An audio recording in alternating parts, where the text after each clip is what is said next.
zákon, ak ja to rozumiem.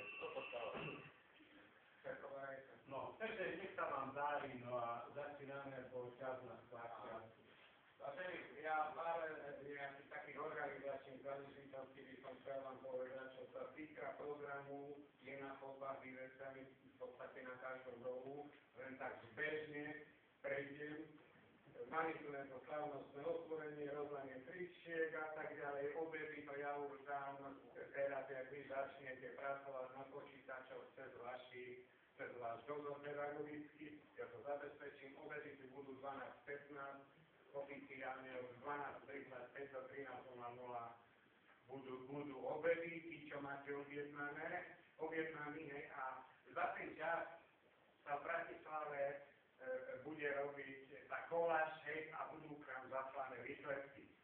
Takže, čo sa týka teraz, 8:25 tej teoretickej časti textov, máme tu hneď oproti po tej konže označené učebne číslo 1, číslo 2. To znamená, na 8:25 sa každý tam nájde napísaný. Tí, čo sa tam nenájdete, ale sa nájdete v inom termíne, platí pre vás ten iný termín. Je to jasné, hej?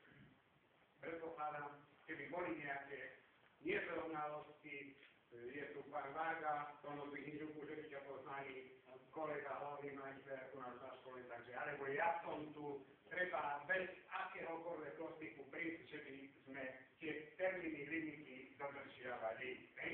Takže asi toľko. Čo sa týka postupnosti, postupujú z vás raz, dva, tri automechanik, hej, a jeden karosár. Ďalej do celoslovenského koláku. Pani komisári, chcete mi dať čo povedať? Hlavne zaželať vám veľa šťastia, úspechov, nerobte si z toho nejakú prému alebo drámu. Ono to pôjde prirodzene. Zúčastnil som sa niekoľko takých súťaží, takže vieme. Už začiatku je taký oči a to konce to už tam. Takže veľa šťastia vám veľa. Ďakujeme pekne. Takže pani, nie ste prvýkrát v podstate ste robili na školský kolor, nič sa nemení. Každý vie svoje prihlasovacie heslo, predpokladám. Je tu taký, že mi pozná svoje prihlasovanie, zdvihne ruku za času. Nie, nie je to tak.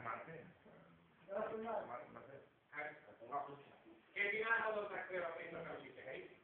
Chcem ešte upozorniť na jednu záležitosť, čo nám bola v Bratislave povedaná, že vážení, na tej poznávacej časti, tam môže byť jedna otázka, ale môže tam byť aj 3, aj 4 správnych odpovedí, takže by ste si nelamali hlavu z tých 7, čo ja viem, A, B a 6, ktorá vlastne je správna.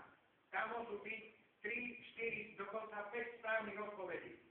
Na tú poznávaciu časť máte limit 9 minút. Je to dostatočne dlhá doba. Pokiaľ to nevyriešite, už sa spätne k tej otázke nedostanete. Hej? Ale predpokladám, že pán komisár ešte tesne pred tú variantu vám to tam zdôrazní. To sa jedná len čiste o karosárov správnej školy Prešov. Dobre?